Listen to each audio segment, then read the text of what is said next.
So, what is consciousness really? Is it something that's just, inside our heads? Or could it be the very fabric of the universe itself? Today, we're going to dive into a model of reality that might just challenge everything you think you know about who or what you are. Okay, let's just start with a really weird question that gets right to the heart of this. Have you ever felt like a tree? Yeah, I know it sounds kind of out there, but just think about those rare moments of deep connection, or maybe even dissociation, where your sense of self, your individual you, just kind of melts away. It's this feeling of resonating with something so strongly that you're actually having its experience. It can be dreamlike or really slow. You completely forget about yourself.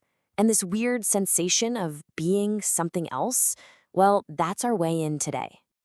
So these kinds of out-of-body, out-of-self feelings, they aren't just strange little brain glitches. They actually raise a fascinating possibility.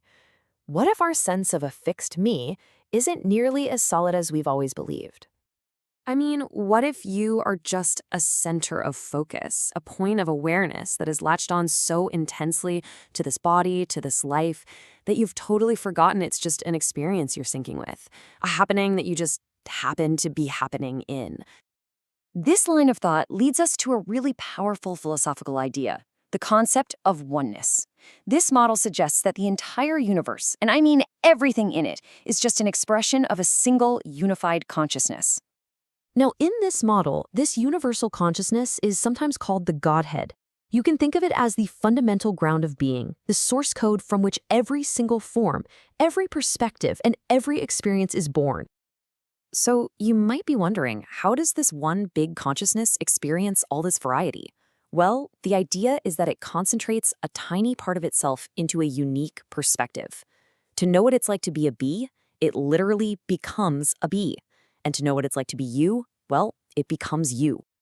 But okay, let's pause. This model has a pretty big problem, doesn't it? If everything is just one aware consciousness, why does our day-to-day life feel so separate? Why do we make such clear distinctions between things all the time? Let's make this super concrete. Think about a cat versus, I don't know, a Jenga block. We instinctively treat them completely differently. Our intuition, our language, everything about how we operate tells us there's a fundamental difference here. So where does that gut feeling come from? Well, it boils down to a few key things. A cat has agency, right? It has goals. It wants food. It seems to have self-reference, some kind of self-awareness. And because of that, we recognize the value of its experience. We try not to hurt it. A Jenga block, it's just there at the mercy of physics. And here's the crucial point. If we say the Jenga block is aware in the exact same way the cat is, doesn't the word aware just lose all its meaning? We need these distinctions to make any sense of the world.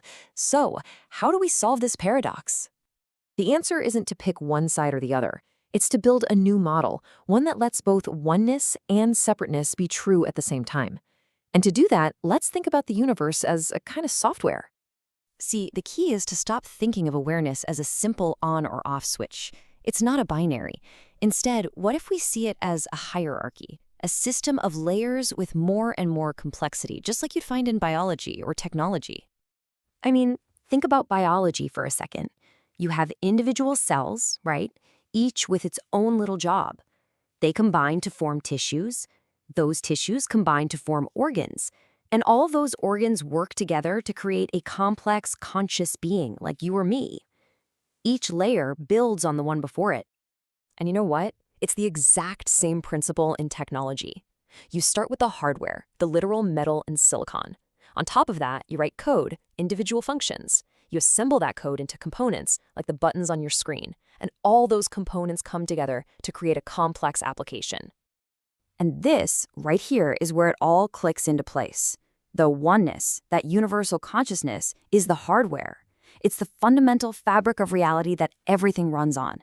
But we, and cats and trees, we're like the software.